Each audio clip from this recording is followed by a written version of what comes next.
రాష్ట్ర వ్యాప్తంగా పోలీసులు సోషల్ మీడియా కార్యకర్తలపై అక్రమ కేసులు పెట్టి అరెస్టు చేస్తున్నారని గుంటూరు జిల్లా వైఎస్ఆర్సీపీ అధ్యక్షుడు మాజీ మంత్రి అంబటి రాంబాబు మండిపడ్డారు. సోషల్ మీడియా కార్యకర్తలను పోలీసులు 3-4 రోజులు అక్రమంగా నిర్బంధించి చిత్రహింసలకు గురి చేస్తున్నారని సీరియస్ అయ్యారు. దీనిపై వైఎస్ఆర్సీపీ లీగల్ సెల్ హైకోర్టులో హేబియస్ కార్పస్ పిటిషన్ వేసిన తర్వాత కూడా అరెస్టులు చేపిస్తున్నారని అన్నారు. డీజీపీ వ్యవహార శైలి అప్రజాస్వామికం. ఆయన అధికారులు ఉంటే అప్రజాస్వామికం. వీళ్ళేమో బ్రహ్మాండంగా పనిచేస్తారు. ఇప్పుడు డీజీపీలు వీళ్ళు అద్భుతంగా పనిచేస్తున్నారు. ఎవరిని లాక్కురమంటే ఆయన లాక్కొస్తున్నారు, ఎక్కడ ఏమంటే అక్కడ వేస్తున్నారు, ఎవరిని కొట్టమంటే ఆయన కొడుతున్నారు. పాపం సుధారాయణ కొట్టారు, చిలకూరుపేట మహిళలకు అన్యాయం చేస్తే నేను సహించను అంటాడు చంద్రబాబు.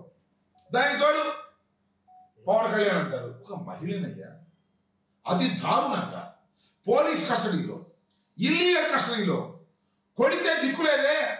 సరే ఆ నేరం చేసిందా లేదా, that will be decided before the court, not police before the police, not before the Chandrababu Naidu, not before the Pavan Kalyan. మీరు ఆమెను కొడితే దిక్కులేదే, ఒక మహిళ కొడితే దిక్కులేదే.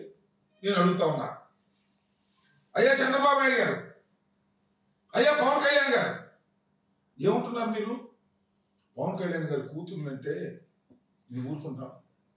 హోంమంత్రి గారిని అంటే ఊరుకుంటామా? కేసులు పెట్టమా? వాళ్ళని అరెస్ట్ చేయమా అంటున్నారు. ఓకే, చేయండి, కేసులు పెట్టండి, అరెస్ట్ చేయండి, ఇల్లీగల్ కస్టడీ చేయకండి, కొట్టకండి అని చెబుతున్నాం. నేను అడుగుతా ఉన్నా పవన్ కళ్యాణ్ గారు, నారా చంద్రబాబు నాయుడు గారు, మీ కుటుంబ సభ్యుల మీద పోస్టింగ్లు పెడితే మీరు బాధపడ్డారు, తప్పు. హోంమంత్రి గారి కుటుంబ సభ్యుల మీద, హోంమంత్రి గారి మీద పోస్టింగ్లు పెడితే మీరు బాధపడ్డారు, కేసులు పెడుతున్నారు, తప్పలేదు. ఓకే అనుకుందాం. ఏమండి, మా చిలకలూరుపేటలో 5 సంవత్సరాలు రిప్రజెంట్ చేసినటువంటి ఒక మహిళా శాసనసభ్యురాలు, ఈ రాష్ట్రంలో హెల్త్ మినిస్టర్గా 2 సంవత్సరాలు పైచేలుగా పనిచేసినటువంటి ఒక మహిళ యూట్యూబ్లో ఏం పెట్టారు, సోషల్ మీడియాలో ఏం పెట్టారు, అవి స్వయం వెళ్ళి 20 రోజుల క్రితం కంప్లైంట్ ఇచ్చిందిగా. What action you have taken? ఏం తీసుకున్నారు? ఒకసారి చెప్పుకోవడానికి ఆమె కూడా సిగ్గుపడతా ఉంది.